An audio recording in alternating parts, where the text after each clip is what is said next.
Hello everybody, welcome to another episode 72, the 2023 NPLW season preview. Special episode today as we have special guests Jeremy Magan and Steffen Moebus today. Let's start with our special guest, Steffen. It's been a while since we've had you on the show. Very, very happy to have you back. How have you been and how's your summer been, mate? Oh, it's been great, thank you. Really good to see you guys again and to meet Michael. So pleasure to be back on the show. Been loving your previews, Matt, that you've been doing, and it's a fabulous service for the local football community. And summer's been good. Been going out to lots of Canberra United games and a few trials, the NPLW trials. So been fun, but getting ready to get back into it. Yeah, and before we start, would you like to plug Beyond 90 and what you guys are all about there? Yes, I've been with Beyond 90 for about 4 years now. We grew out of the women's game. We were sort of a number of people out of the women's game, old platform. When they started branching out into other sports, we decided to stay with football, and I joined at that point. We have our own podcast that called Beyond the Pod. Well, if you look for Beyond 90 on all the platforms, you'll see it. I'm about to rejoin that to talk about NPL football in Canberra and the Aussies who played in the Nordic football scene. So we've done about 150 episodes, and I think we're down as the earliest Australian women's football podcast that's continuously running. So I encourage you all to check it out and to check out the website beyond90.com.au. 100%, definitely check that out. And Jeremy, welcome back, fresh off a trip back to the motherland and homeland in France. How was that, Jeremy, and how have you been in general? Yeah, indeed. Winter chasing, going to the northern hemisphere for December, January. It was a good trip back home, and it was a nice break from football. I mean, as much as I could, I was commentating on futsal on the weekends, and obviously the World Cup was just after the end of the season last year. So we kept busy with football, but I'm glad that NPL season is coming back. It's going to be a lot of fun. It certainly will be. And anything you'd like to plug before we start, Jeremy? I'm still doing my little French football podcast for Breaking the Lines, and I'm trying to do a little bit with another Australian media, Front Page Football. So I was lucky enough to cover the World Cup for them and got called in for a couple of radio interview at ABC Canberra during the World Cup, where I was talking a bit about Australia and France thanks to Front Page Football. So I'll see. I'm actually trying to talk with the editor of Front Page Football to try and talk a bit more about Canberra NPL. So we might sneak in some podcast, and you guys will be some of the first guests that I have for sure if we do put it over the line. Well, watch this space in that regard. Michael, how's it going? Yeah, good. Good. Obviously, it was great for us to knock off our first preview episode covering the NPL, and now it's time to dive into NPLW. Obviously, a lot sort of going on that I'm sure Jeremy and Steffen will join us in getting into this episode. So looking forward to that, and it's going to be another great season ahead. First club that we've got on the preview today is ANU FC. So an exciting prospect in NPLW as ANU gained promotion from State League 1 competition last season. So in that competition, they obviously finished first in State League Women's 1, therefore promoted to NPLW, and their points and win-loss record was 15 wins, 2 draws, and 0 defeats. So they went the whole season undefeated, which is pretty impressive for 47 points, and they're coached by Rob Lillingworth. Like I mentioned, an exciting prospect when you consider the NPLW having a team coming in from a lower division into the league. I think it's going to be a breath of fresh air in the competition, as it always is when a new team sort of arrives in a league. So I think that'll sort of boost excitement within the competition itself, which I think is very important for NPLW for the 2023 season. And, the fact that this side went unbeaten all of last season sort of goes to show that they're ready to make this next step. Of course, it's going to be a huge step going from State League football to NPL-based football, but I'm sure that those girls and the squad are going to be more than ready for the challenge, and they've obviously shown exactly why they deserve to be in the position that they're in. So, Jeremy, I'll go to you first. What are your thoughts sort of about ANU heading into this campaign? It's obviously something that we haven't been accustomed to before in this circumstance, but you have a club coming in from State League One into NPLW. They were undefeated last season. What are you expecting from ANU, and are there any sort of additions or anything like that, any news to do with ANU that we can sort of bring to light here? Yeah, well, I think first it was probably one of the most exciting news that I've heard this offseason, seeing a new team coming into the women's NPL. I mean, it's not a straightforward promotion relegation, but from what I understand, Capital Football basically extended the invitation to the best team in State League to see if they can come up and play in NPL. Then they're giving the chance to come in the NPL. So it's great to see that they could do it. And you know, that interview, Matt, that you've done with Rob Illingworth, I think was amazing, and Stefan was saying it you know, offline. It's great, all those previews that we had, because we got to hear from the coaches what they thought about the year. And I think probably the key thing that we've heard from Rob, which should be known but is very interesting, is he's got the biggest pool of football players any team has in the capital, because he's a university-based club. So maybe he can't work like other programs on longevity and get players for more than 1, 2, 3 years, depending on how they are in their studies. But he's got so many players at his disposal. And last year in State League, you know, you mentioned that their first team went undefeated. Michael, their second team only lost 2 teams to the first team. So they slotted the first 2 teams in at the top of the table, and then they both met in the finals, showing that they were really dominant last year and the past few seasons in State League. So seeing them in NPL is only deserved. We were lucky enough to see a few of those players in the Capital Futsal League over the summer, and they were, besides the fact that they were very talented, they were also lovely and always come to thank us and the commentary about what was going on the side of the pitch. So they really look like a group of girls who like to play together, and so it'll be great to see them playing outdoor this season. And they're going to bring something else. I think the fact that they have 2 full senior teams, you know, be it one playing in State League, will mean it's going to be a pretty competitive squad.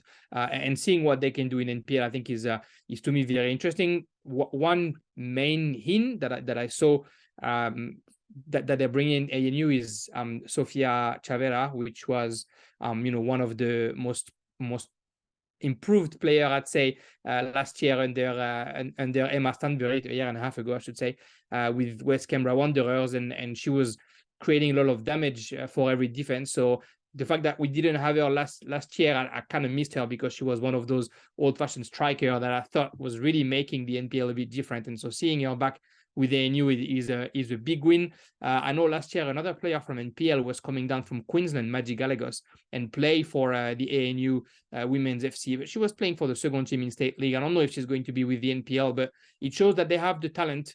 And I think the first game playing against Canberra United Academy and then the cup against Gungahlin, we'll see very quickly what kind of damage the ANU can do. Rob Illingworth didn't shy in the fact that they are not aiming to be bottom or last before on the table. They want to go and make a splash straight away in the NPL. So I'm looking forward to seeing them and commentating on them.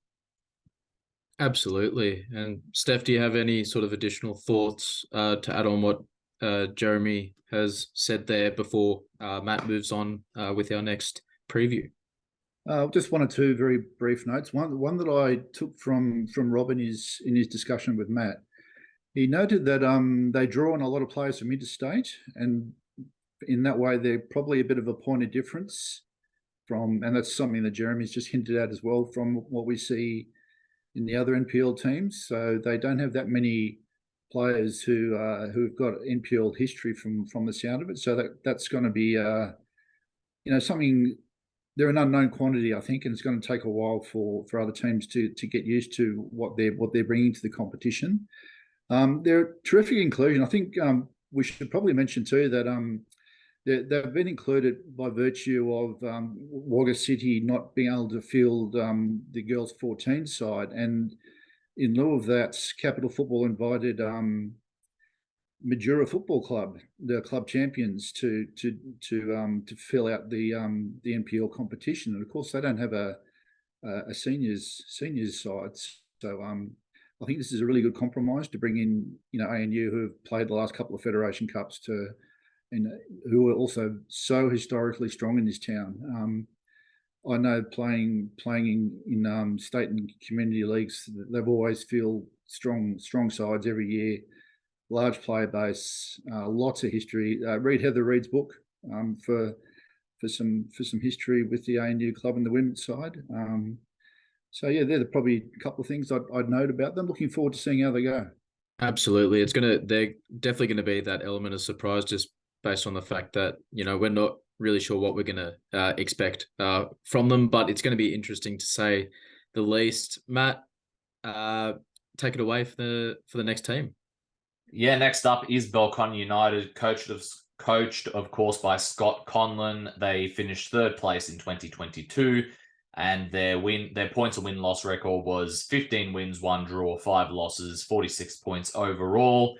And they were the runners-up in the NPLW Grand Final and the Federation Cup Final as well. Scotty Conlon coming off one hell of a debut season for Belconnen, sort of defying the odds, making the Grand Final of both those tournaments I just mentioned there.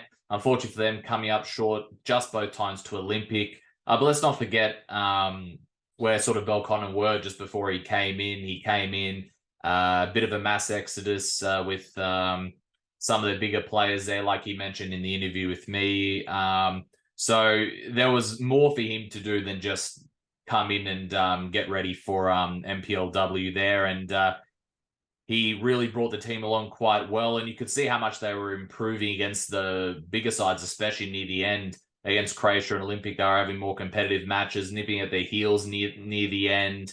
And obviously they were able to knock out Canberra Croatia in that thrilling semi-final matchup to make that final in quite a massive back and forth encounter. So Conlon will be looking to pick those scalps again and looking to go one better. And as he mentioned in the preseason interview as well, that he wasn't shy about it. He wants to win something this year. And considering how close they came in both to make both finals last year and the improvement they showed at the end of the season, they might be a bit of a dark horse, but they'll fancy their chances. Yeah, I wouldn't say count out Belconnen. They might not be everyone's favorites, but they'll be, after last year, they'll show that they'll be there or thereabouts. A few ins and outs before I throw it to Steffen. Izzy Ironmarsh, Bessie Reithmuller, Hattie Cram, a few outs. We've got Olivia Bomford, Karen Clark, and Tatum Matsis. We'll start with you, Steffen. What are your thoughts on Belconnen heading into the campaign? Scotty Conlon obviously had a great debut season last year. Yeah, they were one of the stories in an amazing campaign last year. I think we're going to look back on 2022 as something that was pretty bloody special in the NPLW landscape. And one of the big stories was how they were going to go with Olympic pretty much pulling out a lot of their stars and senior players out of the squad, and a new coach coming in at Scott. And it was just amazing how the combination of he and his captain, they were both, I believe, pretty bloody heroic in what they were able to do with that side and pull them into the heights that we saw at the end of the season. So yeah, I'm really looking forward to seeing what they come up with this year. I think that the loss of Karen Clark is probably going to be felt. She was one of the fewer older players in the squad. It's a very young looking squad. It's a very, very capable looking squad. They got some all really good ins, but they're all on the young side. So to me, Talia and Katie Woodman are going to be really important with their influence in the squad. But I just love what Scott did with the team last year and his quiet determination. Obviously, got his players on board 100% with what he was doing, and very much enjoyed just seeing their growth. After, I think they had the first 3 or 4 games last season, they were still working things out, but after that, they was just on the rise, up and up and up after that. So, yeah, as I said, one of the big stories of the season was just how they went and their heroics in the final series. There's no final series this year either, by the way, is there? This is it's just a premiership, minor premiership now. Is that correct? Maybe you can answer that one, Jeremy. I'm not sure. I didn't even ask the question because I didn't realize that it would be a change. That's a great question. I'm gonna have to check now, Stefan. Yeah, we're gonna have to check with Russ now. Yeah, I think I heard that somewhere. So if that's the case, it really adds some spice to the Federation Cup competition and some more importance on the competition. But worth checking. I'm not sure where I heard that, but it's stuck in my head. So yeah. So if that was the last final series we ever saw in NPLW, what a final series it was. Seriously, yeah. Oh, indeed. And Jeremy, do you have any initial any other thoughts on that, on Belconnen? And I love what Scott said during your interview, and I think it's who he is, and it's what he's giving to his team, that confidence, that ambition as well. That it doesn't matter if it's a young team, if it's a team that has lost some of their most experienced players. They're here to win, and it only takes a few games to perform to be able to the difference between being first and second or third. So I really enjoy the way he speaks, and you can see that it does transpire within the team. I mean, I don't think a player has as much temper and great energy as Talia Backhouse on the full season. At least we've seen that last year, and so I really enjoy what's going on in Belconnen. I do think losing Jayla Murphy is going to hurt them this season. She was spectacular between the posts, and it's big shoes to fill for. So Ellie Summers coming in. I don't know if she's going to be the main goalkeeper in the first team. She's also on the young side. But yeah, I think that's going to be a bit of a tricky situation because she was so special. I do really like the recruitment that Scott has done as well. Bessie Ruth-Muller is a very capable striker. Izzy Heinmarsh was one of the best midfielder last year. Hattie Cram is full of energy, and so she's going to bring a lot up front. But yeah, it'll be interesting to see how they travel, because last year they were not expected to perform with all the changes. This year they're coming in with all the other team knowing what they're capable of and what they bring to the table. So it's a story of confirming what they've done last season, and it's always harder than making an entrance. So it's going to be a different challenge for Scott Conlon. It certainly will be interesting. And the Scott interview as well was, for the second year in a row, the second most watched one, just behind O'Connor Knights. So there you go, Scott. You bring in the viewers, mate, or you have a following, should I say? Michael, who do we have next up? Next up, we have Canberra Croatia, coached by Zoran Glavinic. 2022, they finished first. Their points and win-loss record was 17 wins, 3 draws, and just the 1 defeat for 54 points there. They were the 2022 NPLW League winners, and this year in 2023, they became the Charity Shield winners as well. So as they sort of picked up the good form that they displayed last year already at this stage, early stage, I should say, of 2023, before the actual league season begins, getting a trophy under their belt. So the defending league champions, they were fantastic last season, and it's pretty much what you expect from a Canberra Croatia outfit. They were outstanding, hence the only 1 defeat that they suffered all season long. They were a devastating side in the attacking half of the pitch, with the likes of Brittany Palombi just showing, obviously, just how good of a player she was, or that she is, sorry, not was.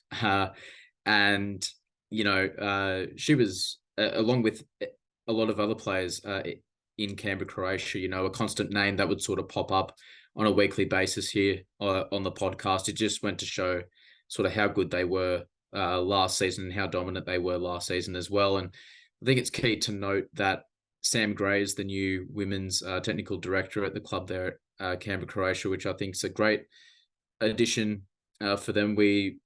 Sam's a good friend of the show here. He's a great lad. So, to have him as the women's TD at Canberra, Croatia, that for their women's program, I think is a huge boost for them, and it'll only continue to elevate the women's football over there in Canberra, Croatia. A few wins to discuss. Tatum Mazis and Charlie Mitchell come into this squad.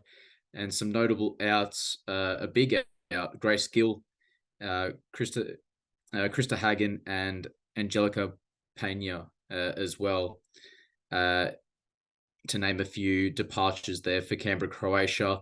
Obviously, they've sort of made a few additions, but they've also seen some players walk away. Obviously, like I touched on there, Grace Gill, that's going to be a huge loss. She's obviously a stalwart when it comes to women's football here in Canberra. So it's going to be interesting to see how they go forward without Grace Gill in their squad. Jeremy, what are your thoughts on Canberra Croatia heading into this campaign? I think we expect them to obviously be sort of fighting for the title. That's just who they are. They're a very good team, a very good squad. They've been doing it for a number of years. But I guess, can you sort of touch on the appointment there of Sam Gray as the women's technical director, and furthermore, any additions or departures that I may have missed out on there, but we can expect them to be good this season, can't we, Jeremy? Yeah, exactly. Very much like last year, the story at Belconnen was, can they do it without Mickey Thornton? This season, I think Zoran Glavinic is going to grow very, very quickly about being reminded that Grace Gill and Krista Hagen have retired because they were such important pieces in the Canberra Croatia history and in their recent victories as well. So, obviously hats off to them for their great careers and what they brought to football in Canberra in general and at Canberra Croatia. It's obviously a big loss. Zoran tried to sort of not downplay it, but I guess to try and remove a bit of the burden of the shoulders of his players at the season launch at the Deakin Club, when he was saying that Grace Gill only played from half of the season onward last year, and Krista Hagen was injured for about almost a dozen games after that injury against Olympic. So they were able to win all those games without these two players. So the talent is there, even without Grace Gill and Krista Hagen. And I think he wants to build on that, obviously, Zoran. Losing the two goalkeepers as well, both Nat Vasta and Angelica Pahina leaving, I think is also a bit of a loss, because now they're getting a young keeper, Maddie Angel, who showed us at the Charity Shield that she is talented, but she is young, and we know how important goalkeepers are in our competition. It feels like we're going from having a lot of talented goalkeepers to a pool that has shrunk a little bit with some of them going interstate in the off season. And obviously, it's great to see your youngsters coming out. Speaking of youngsters, I think Charlie Mitchell, who's coming from Eden, is probably the player that impressed me the most at the Charity Shield. You didn't see her often, but you saw in this player a quality as a striker, the positioning, the balance. I think she's going to be, in case Canberra Croatia needed a bit more firepower up front to help Brittany Palombi, I think she's going to make an effort for herself in the opponent's boxes, and I'm looking forward to seeing her. You said it, Michael. There's a lot of pressure always and expectations at Canberra Croatia. They're not a team that's here to play the third or the fourth place. They're here to win. They're here to win year in, year out. And so they're going to be expecting to do the same thing. They can still rest on that core. Amy McLaughlin was there. Rhiannon Fensom is here in the middle of the park. Jimmy Berkeley is still there. Bella Barach is still there. You have experienced player like Beck Kitching or Diane Wilson. So the core is still there, and the youth is going to be here to help them, reach what their target is, which is, I guess, taking what they lost back from Canberra Olympic. So it's going to be very exciting to see what happens at Deakin this season. It's definitely going to be very exciting, Jeremy. I mean, you talk there about the pressure and expectation, so we'll sort of see how they deal with that going into this season. Steffen, do you have any additional thoughts on what you expect from Canberra Croatia going into the 2023 season? Yeah. First of all, hats off to Grace Gill and Krista. Permanent entrance, it seemed, in every Beyond 90 team of the year since we've been doing them. So, they'll be massively missed. A couple other just notes on ins and outs. Maddie Sawkins, who scored that vital goal in round 18 last year, which effectively got them the title after Canberra Olympics loss later in the year. She's gone to CUA as well. And we think that Alice Churchill is probably not going to recover for this season. Brandy Nicholson, defender from Wagga City, is also coming. And one that really impressed me along with Charlie in the Charity Shield game was Zoe Sobchak from Bundaberg. She played at left back, and I was really impressed with her. So I think she could be in for a good season. And I heard, I think on commentary, with something that I saw in the last few weeks, that Goldie, Rachel Goldstein, might be returning from a stint up in Sydney. So she's obviously been very successful in this club in the past. So she'll help to fill some of that, perhaps that attacking void from the loss of Grace Gill up front. As far as their prospects, I sort of have them right up the top again. I want to give Zoran Glavinic, the coach, a lot of credit for how he got them there last year. You looked at their squad last season; they had always a really strong starting 11, very young bench, and he had to navigate them through sometimes rocky seas of injuries, overseas absences. I know that a small group went overseas for a while, and he managed them ever so well through all those challenges. Managing to inject, the youthful substitutes in an intelligent fashion all season, and he really takes a lot of credit, I think, for getting them over the line. Just the clever way he managed his resources last season. So so some big outs, still a really terrific balance of youth and experience, and I think they're looking really good again. Oh, 100% agree. I like that you touched on the role of Zoran Glavinic there, someone that we've known in the Canberra community for a long time. Obviously coaching in the NPLW now and previously in NPL men's. He's been around a long time. So we'll see how he's able to sort of galvanise the squad for the season ahead. Matt, who have we got next up? Next up, we have Canberra Olympic, coached by Nicole Begg. They finished second in the league last season. Their points and win-loss record was 15 wins, 4 draws, 2 losses, 39 points overall. They, of course, won the NPLW Grand Final, won the Federation Cup Final, and were runners-up just recently in the Charity Shield for 2023.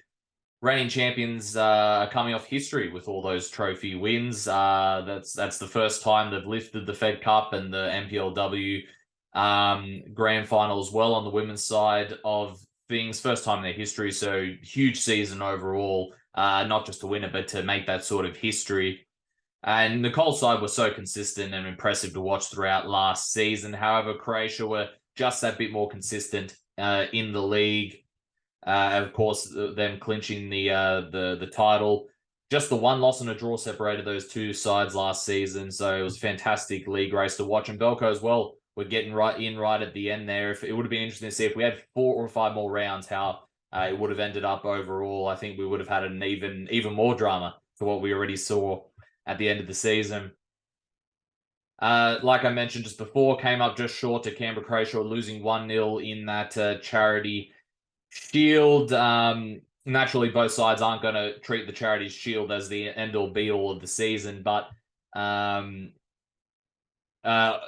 was a taste of what we're going to see between Croatia and Olympic very soon, as they play each other there. They're going to play each other in the first round of the Fed Cup, and they're going to play each other in the first round of the season. So that's why sort of it's notable, that match in the Charity Shield, because it's the first of 5 in the season and 3 in such a short space of time.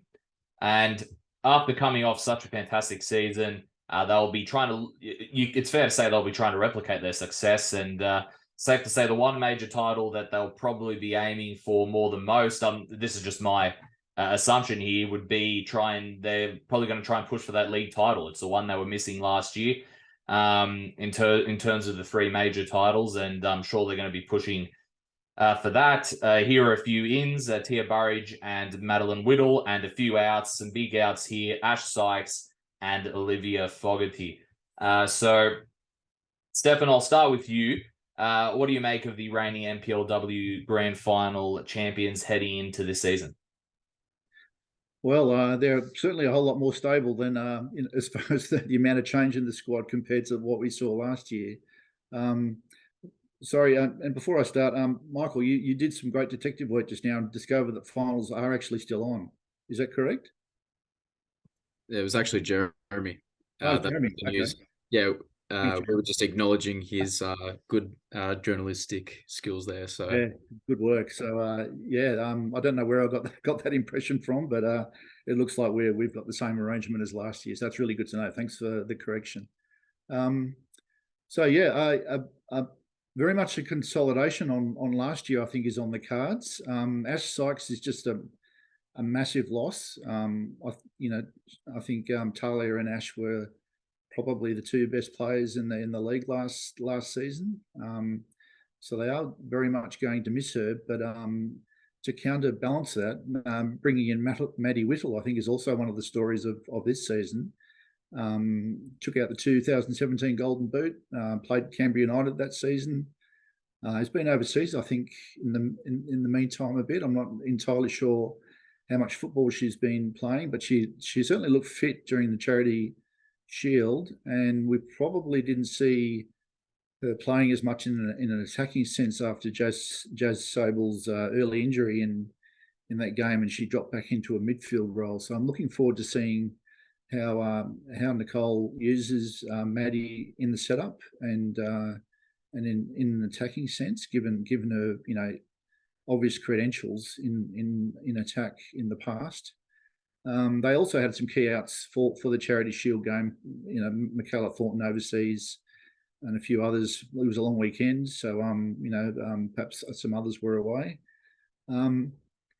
Last year we got used to seeing an amazing bench.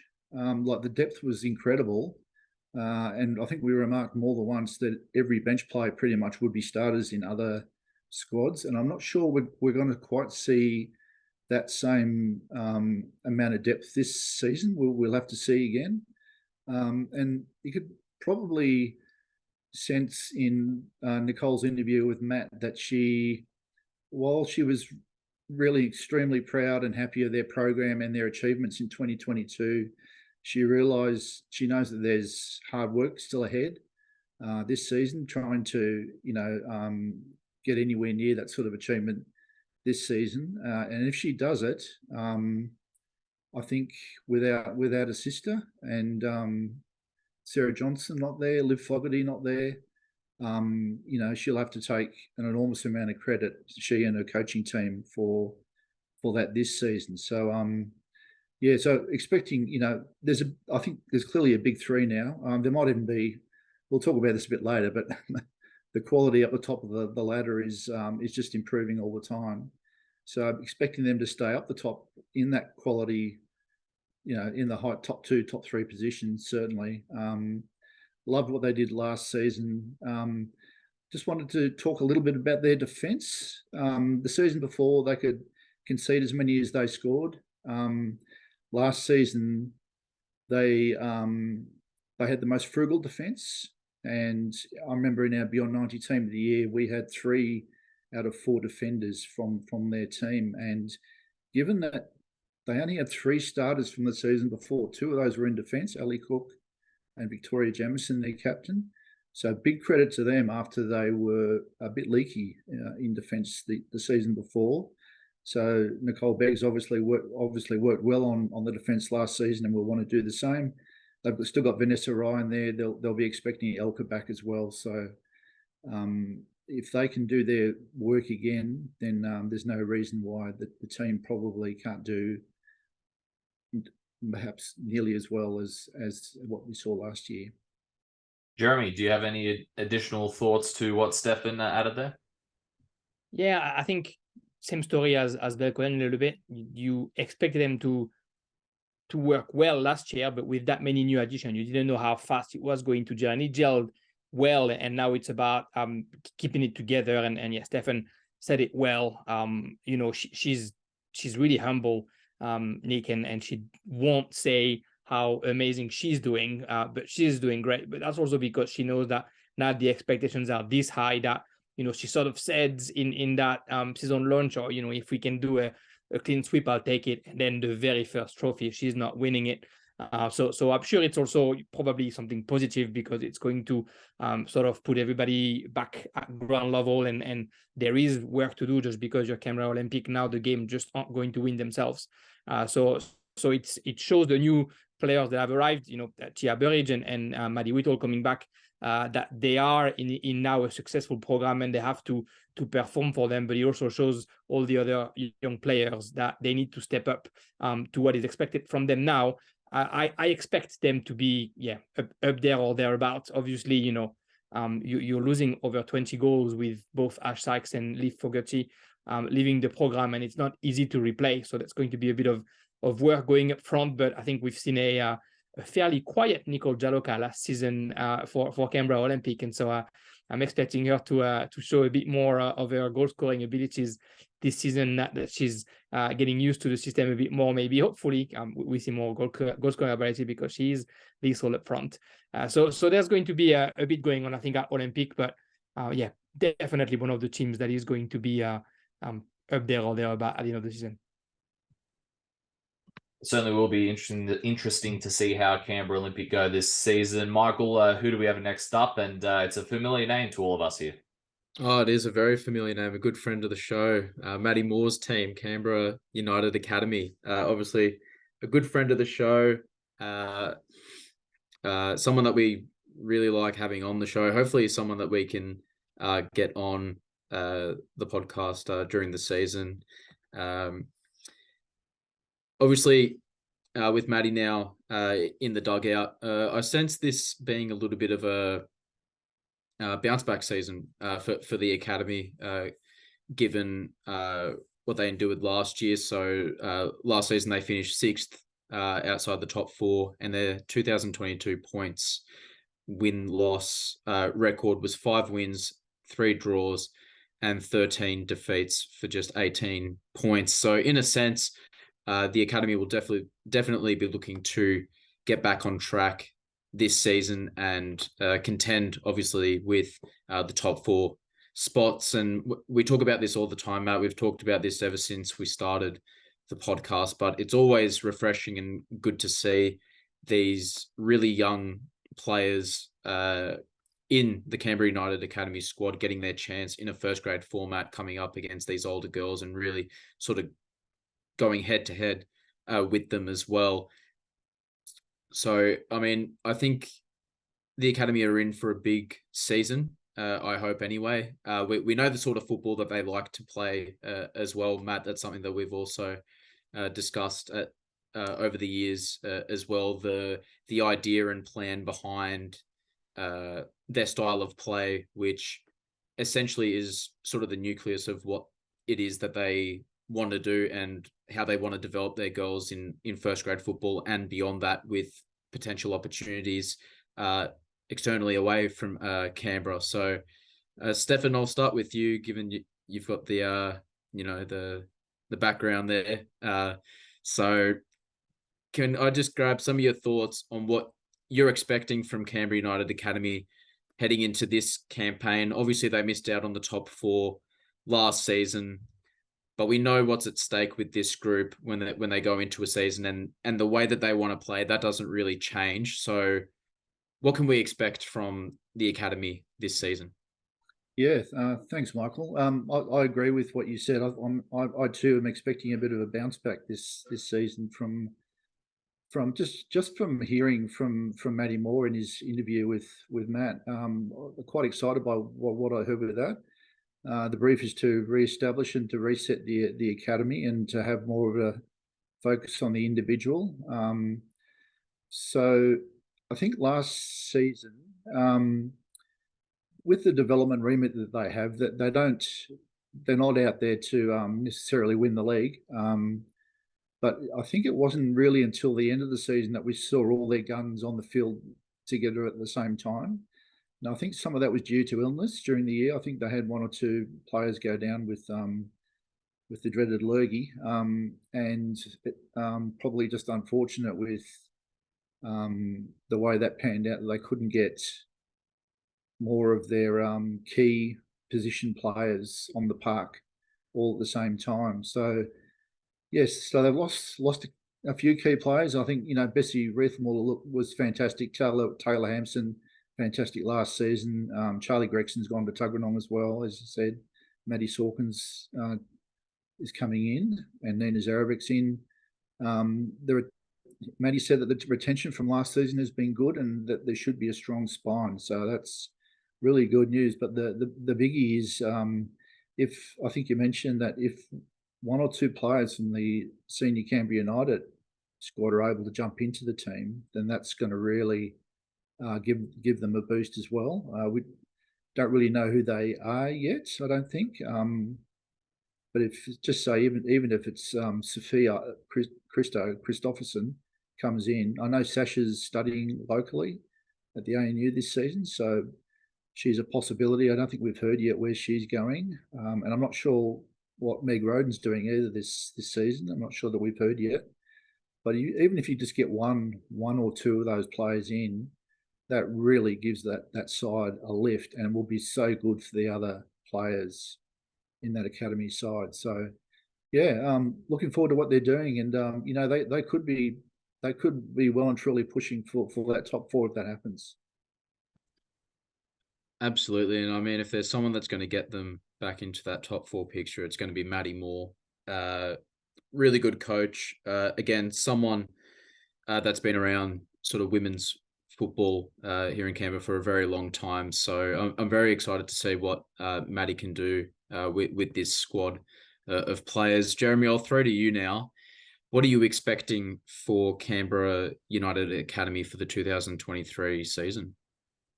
Pressure on Maddie. If there's somebody who's going to bring them back up, it's him. I think it's going to be a tough season for Maddie and the girls. Steffen mentioned it last year.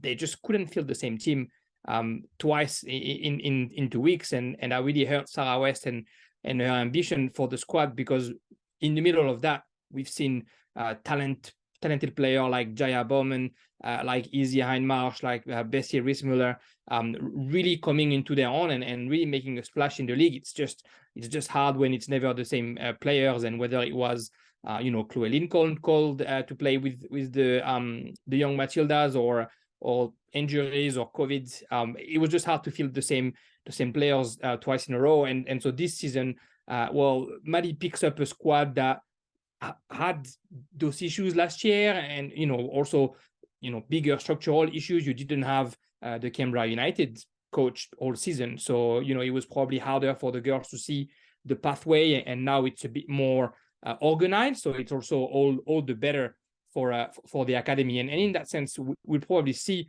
hopefully, more cohesiveness, just because there's more structure, and it always helps. The fact that Chloe Lincoln stays, and Maddie told me she was staying, so I'm going to quote him there, is a big one, because she is obviously the most capped A-League women player that the academy has, and so keeping a talented goalkeeper like her when she's not going to be called for international football, I think was probably the most important thing that Machi could do when he saw the squad.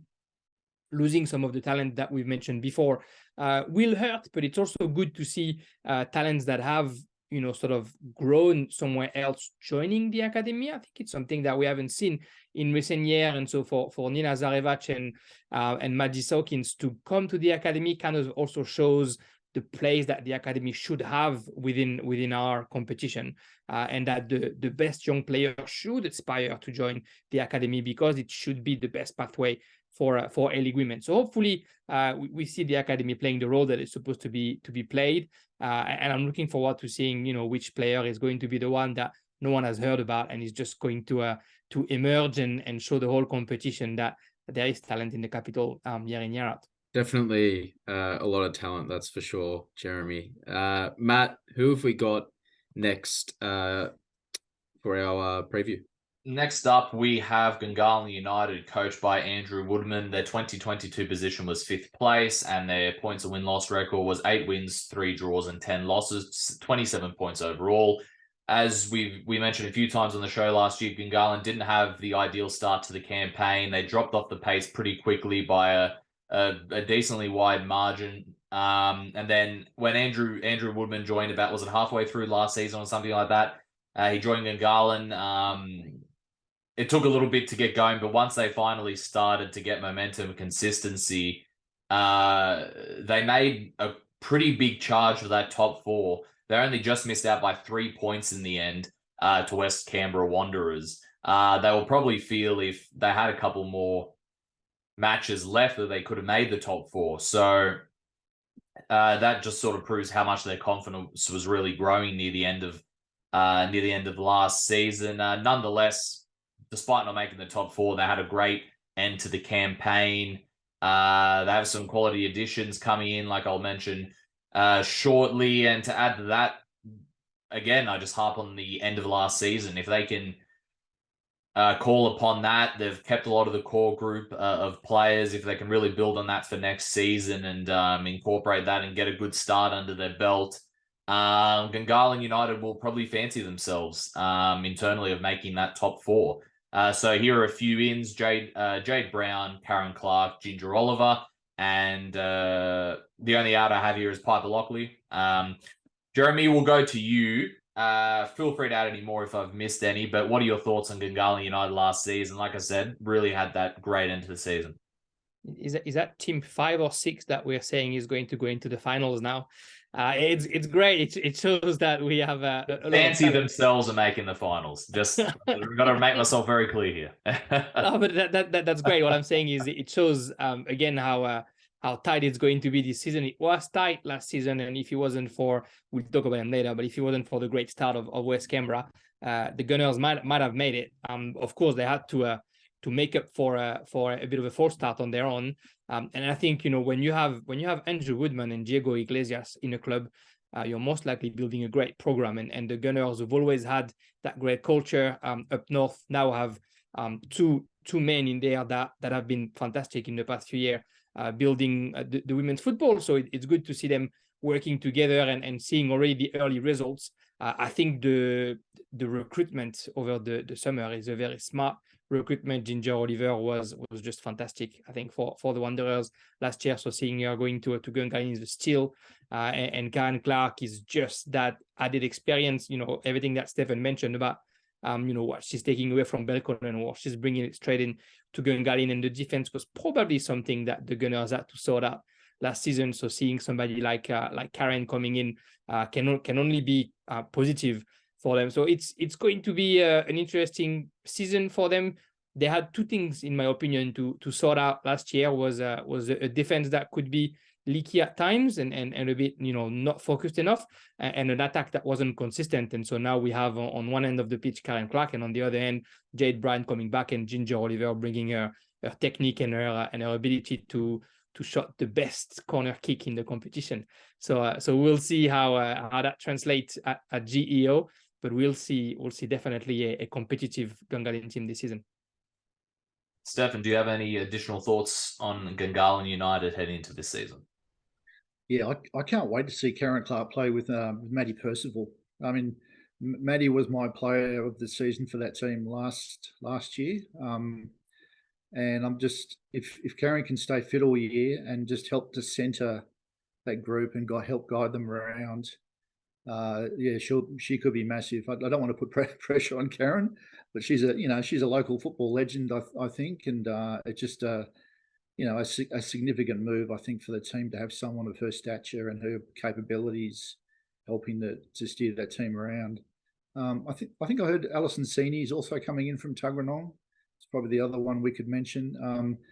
Consistent looking group. The X factor is Michelle Heyman. We don't know again if she's going to be coming back or not.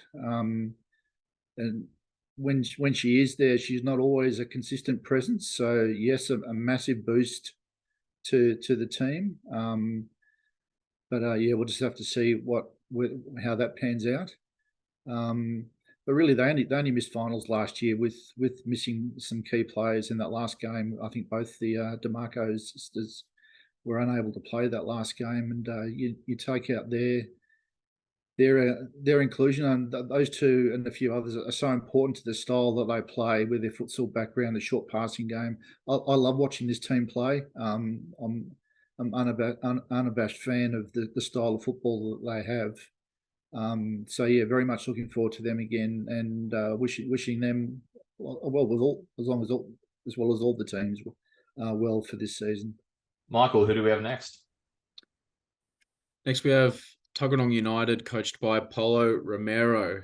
2022, their position on the table was 7th, and their points and win-loss record for last season was 2 victories, 5 draws, and 14 losses for 11 points. And I want to start off by saying, despite what I think their overall record showed last season, I think Tuggeranong United won a lot of people over with how they played last season and their determination in particular under Paulo Romero. I think he sort of came in and sort of galvanized that group to really get them believing that they could, get victories and get results, which they were able to do last season in 7 matches, which goes to show that they've made, great progress under him.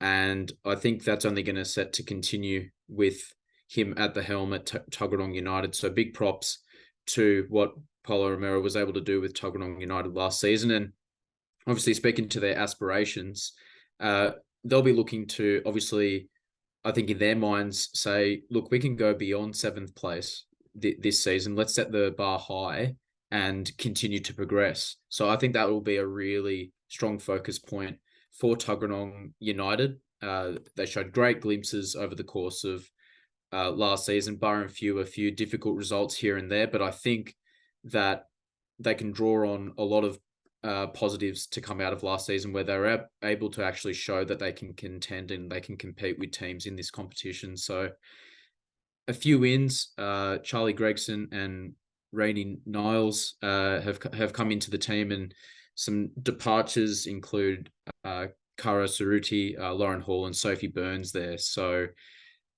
I'm going to come to Steffen first for Tuggeranong United. I sort of harped on there a little bit about the sort of progress that they made under Paulo Romero when he came into the side last season. And, despite the fact that they weren't, amazing over the course of a season, they were able to play some really good football and show that they were a tough outfit to beat on some occasions. So what are you expecting from Tuggeranong this season? Obviously, they'll be looking to continue their progress as this season comes to an opening. Yeah, I agree, Michael. I think they can be quite pleased with last season's progress. You could see the team was fitter. They had better depth, fewer injuries because they were fitter, and just a greater amount of consistency all year. So I think they doubled their goal tally and their wins, and they conceded 14 fewer goals last season. So lots of positives there. The question is always around their depth. Lauren Hall, I think, and was one of their finest players last season, so she's a loss. I think she was also a leading goal scorer last season for Tuggeranong. So I thought Kara Saruti is also going to West Canberra. We'll talk about that in a minute. But she was also a player of promise. But as you noted, they've got some talent coming in as well. I don't think it's going to be, it's going to be another tough year for them. But if they can keep to their standards, that the bar that they set as far as fitness, consistency, trying to keep that depth. I think Paulo mentioned they've got quite a few players coming up from their 17s or juniors into the squad this season. That's probably something to really aim for. The unknown is ANU, of course, where they're going to end up on the ladder. So I think like ANU, they'd be aiming to not finish on the bottom this season, and anything the higher they can get up towards that top 4, clearly the better. So not expecting an easy year for them. But if they can continue on the same vein, then I think they'll be pleased once again. Absolutely. And I hope for certainly Tuggeranong's sake that they're able to sort of go up in that direction, like you mentioned. Jeremy, I'm going to throw to you now. do you share the similar views or notion that this squad, despite some key departures, can still make 2023 a really positive season and really take what they did into 2022 into this season? Yeah, 100%. I think we've seen where they've improved a lot, and it was defensively. It's just a matter of doing that for 95 minutes and not just 80, 82, and we've seen that too many times for them, unfortunately. But the progress is there year in, year out, and it's a team that is coming into their own. Of course, the addition of Sammy Ems and then the blooming of Jay Ems later on in the season, I think have been great. Lauren Holt, yeah, she was the only player who scored more than 2 goals. She scored 6 last year for Tuggeranong, and losing her is obviously I think a bit of a big deal for Tuggeranong. But the fact that they could keep Sammy in keeper, the fact that Lara Mustaine is going to be there in defense, those are the players that Paulo Romero can build on. I have to say I love Paulo's preseason interviews because he's always saying, oh, we've got all those players, and he's not giving any names, and then you end up seeing some real talent on the pitch, but he didn't actually tell you who was coming in. I think last year it was Ems and the fact that Terry was staying, and then he just kept bringing goalkeepers, and they were all as talented. So we'll see what the surprise is this season. But I guess the fact is they're trying to build something great in the south, and this is a hard market to have a good team that performs, and they are progressing. It's going to be a lot of work for them this season, no doubt. But Paulo Romero knows that, and he has his work cut out for him, and he's going to make sure those girls are ready for it. If they can get somebody who finishes, they brought the ball in the box so many times last year. If they can get somebody who finishes constantly, then it's going to be the tightest season on record, I reckon. Yeah, I think that might be a very big point of focus for them, is if they're able to find a source of goals there, like you mentioned. Jeremy, Matt, last up, who have we got for our NPLW preview?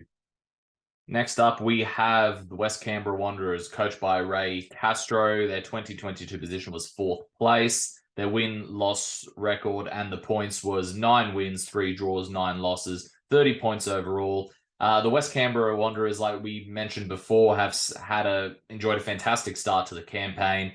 They picked up wins against everyone except for Croatia and Olympic, including Belconnen as well at the start of the season. They ended up getting a victory against them in that first sort of round of matches.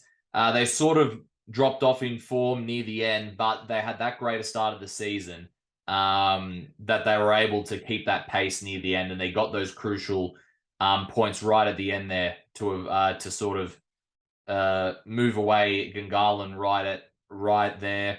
And but overall, a really good season for A. Castro's side. Wanderers had a lot of positives there. Another year of experience under their belts as well. Not to mention some of the new signings that we're all about to mention here.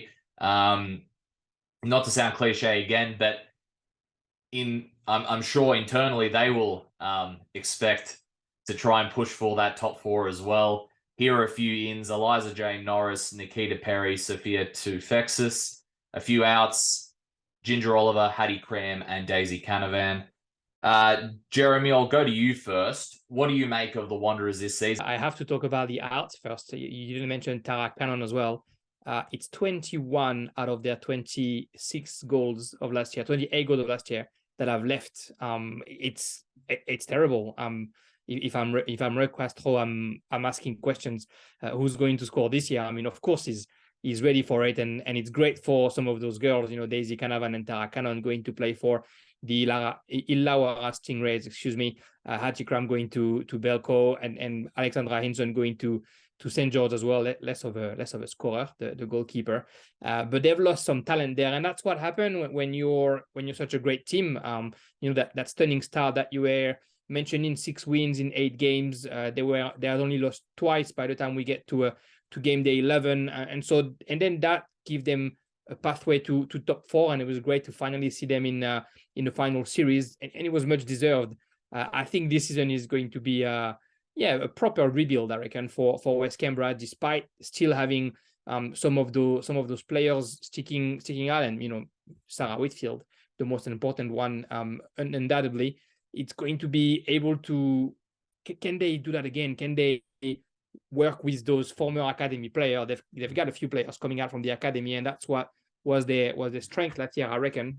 It's about keeping on, but it's not going to be easy, I reckon, for the Wanderers this season. It's always a complicated team to play against, but last year they were reaping the reward of the work from the year before. This year, to me, it looks like they're starting over a little bit, and so it'll be interesting to see how they cope with that many changes.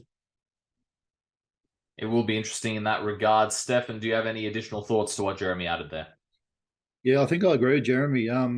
The other main goal scorer last year was their captain, Sarah Whitfield. So yeah, losing their three other sources of goals last season is a biggie. I didn't know Nikita Perry was joining from academy, so that's really good news for them. But the biggie is the ex-junior Matilda, Josie Dubert, who used to play at Brindabella Blues. She spent a couple of seasons up at RPL Leichhardt up in Sydney. So I believe she's coming in. So she's a really big inclusion, really, with junior Matilda's style experience and that at the top level experience in the Sydney competition, she'll be very good for the team. And of course, Lauren Hall, as we've mentioned already, and Cara coming in from Tuggeranong, also good inclusions. But they're a bit like one or two other sides in that if they can keep their first 11 on the park during the year, they tend to do well. You have to remember that remarkable round one last season, they were top two for much of that first round, and were able to, as Jeremy said, ride the coattails of that pretty much through to the finals. So not sure we'll be seeing that with what we're seeing with the losses with their goal scorers, but yeah, I'm really keen to see what Josie Dubert's learned from her time in Brindabella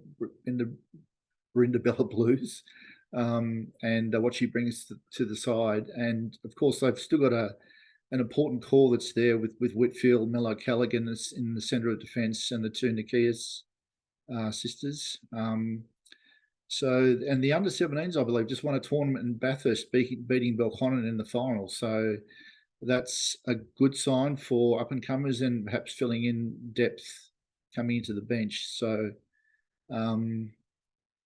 yes. So curious about how they're going to go, but I think they may struggle to reach the heights that we saw last season. And that is it for all the 8 teams. Michael, would you like to go over the round 1 fixtures for us? NPLW round 1 fixtures starts on a Friday night, which is exciting. Friday, March 31st, 7:45 p.m, Melrose Synthetic. It's West Canberra Wanderers up against Tuggeranong United. Then we have Canberra Croatia up against Canberra Olympic, cracking first game of the season there. That'll be played Sunday, April 2nd, 2:30 p.m. at Deakin Stadium. We have ANU, the newcomers in this NPLW competition, up against the Canberra United Academy, which will also be played on Sunday, April 2nd, 3 p.m. at Hawker Football Centre. And lastly, it's Gungahlin United up against Belconnen United in another fantastic matchup, Sunday, April 2nd, 3 p.m. at Gungahlin Enclosed. Jeremy, I'll go to you first. We just want to grab some quick thoughts on what you think are the standout fixtures here, or any games here that people should sort of have their eyes on. How good is it that there's 4 games and they all look as exciting as each other? Russ and I will be calling the first one, Friday the 31st of March, live at Melrose, and then I'll be doing Canberra Croatia against Canberra Olympic on the Sunday. So 2 of the game will be covered on Bar TV, which is also amazing for the WNPL. But I think all 4 games, to be honest, I wish I could go and watch all 4 games, because we're going to learn so much in this first few rounds. The new team, of course, ANU and what the Wanderers, we just talked about them. What can they do in this new season? The obvious choice is going to see Canberra Croatia against Canberra Olympic and see how much changes there is in those squads since the Charity Shield.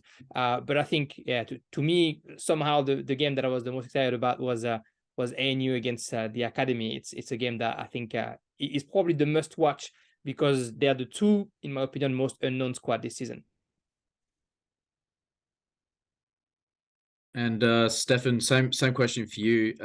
And I think as brilliantly as Jeremy sort of touched on there, all four of those games have meaning behind each and every single one of them. So, I mean, you could literally go to any four of those games and be thoroughly entertained, but I'm keen to get your thoughts on sort of what has your eyes.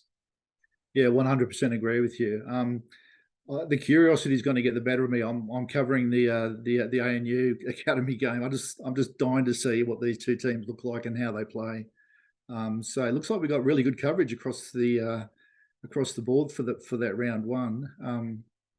So dying to see it. I think we're going to see a little bit of the Olympic Canberra Croatia rivalry early in the season. So I think I'll hold off getting along for that for one of the other early season contests. But yeah, very much looking forward to seeing the new entrants in the league and just how the academy is shaping up. I think that'll be my must watch. Yeah, absolutely. And Matt, I guess I'll throw the same question to you too before we sort of wrap up. Obviously got the thoughts of Jeremy and Steffen there on what is honestly a great round one. I don't think you could have, done better, to be honest, in terms of the fixtures to start the NPLW season. So Matt, I guess, are there any fixtures there that stand out to you before we sort of wrap things up? Yeah, I'll go Gungahlin and Belco. That one looks like a really good tie. Obviously, Belco great end of the season, same as Gungahlin. Both sort of on a high from there, and then both have sort of strengthened well and done really well in the off season. So I'll probably keep my eye on that one. And I might as well throw it to you, Michael, since we're going around the room here. Which one's looks out to you? Ooh. Which hasn't been picked yet, I think. Yeah, I know. It's very tough. I mean, honestly, like West Canberra Wanderers and Tuggeranong really stands out to me. I'm just really interested to see. Obviously, we touched on when I was breaking down Tuggeranong United, just how they're going to bounce back after what they were able to achieve last season, and then on the flip side of that, you got West Canberra Wanderers that are in a bit of an element of the unknown. Obviously, they were fantastic to start the season last year, but sort of dipped off as the season came to a close. So, and obviously they've got some notable departures there too. So it's going to be a really interesting contest between those two teams. But in saying that, the other three matches are just as good. And I'm very interested to see, who wins, if there'll be any draws, obviously, and we'll obviously unpack it together when we do our first round recap show. Certainly will. That's it for us today. So let's sort of go around the room. Last words, any more plugs if you guys want to get them in as well. Steffen, thank you so much for joining us. Pleasure having you on the show, and hope to have you back on. I know it's a bit of a conflict with your Beyond 90 pod, but if we can fit in a day, hopefully we can get you back on. Yeah, I'd love to be back on sometime. Thank you. I've really enjoyed the discussion, and I'm looking forward to seeing the work of all you guys again. And what you do every season is amazing, and I just love it, and looking forward to it all. Cheers, Steffen. Thank you so much, Steffen. Greatly appreciated. Jeremy, thanks as always for coming on. Any last words from you? Thanks for having me, and thanks, for the hard work that M&M Podcast is doing for Capital Football and Canberra football in general. Looking forward to an exciting season, and looking forward to seeing everybody around the pitch from next weekend onwards. Indeed, certainly looking forward to it, and thank you very much, Jeremy. Michael, any last words? No, I mean, I'm still just looking at this fixture list, to be honest. It's going to be a great round one. I'm just so excited for the season to kick off. I mean, there's some excellent games. I'm sure we're going to talk about a whole bunch of different things come to the round one recap show. So I mean, I'm honestly just eager to sort of get into breaking down all the games. Obviously, not just the NPLW, but obviously also the NPL and the CPL, which we will do the preview show for in the near future. So we just want people to keep an eye out on that one as well. Indeed, and that's it from us today. Obviously, keep an eye on Bar TV Sports. Jeremy mentioned all the NPLW games. There's going to be 3 NPL games, I believe, as well in the first round. And for a small subscription fee per month, I think Russ said he will announce that soon on the Capital Football page. You can also watch 23s and reserve grade women's. So there's plenty of football there. In terms of that, this isn't it for the previews. NPL preview just went up at 7 p.m. tonight, so 7 p.m. yesterday. I'll probably get this out on Thursday, so 7 p.m. a couple days ago. And like the lads here have kindly plugged, there's a whole bunch of interviews with preseason interviews with coaches there from CPL, NPL, and NPLW. And CPL preview will be coming next week as well. So plenty more here before we start the season. Matt, can I just hop in there about what you mentioned there about Bar TV was really good in terms of if you want to watch the 23s action, there will be that subscription fee. But I also want to note sort of beyond that for the listeners that that will also give you access to a multitude of different sports that Bar TV covers. So that's not only just a subscription for 23s football, as an example. In this case, you'd be able to access anything on the Bar TV website. So I mean, we're not the ones here to promote watching other sports, but I guess if you want to go and watch another sport, you can through Bar TV through that subscription. Yeah, you certainly can. It's all about local sports there. So if anything, between football and sport, you've got a whole range there in Canberra and the rest of Australia. So everybody, thank you very much for tuning in. 2023 is here. We'll see you around the grounds.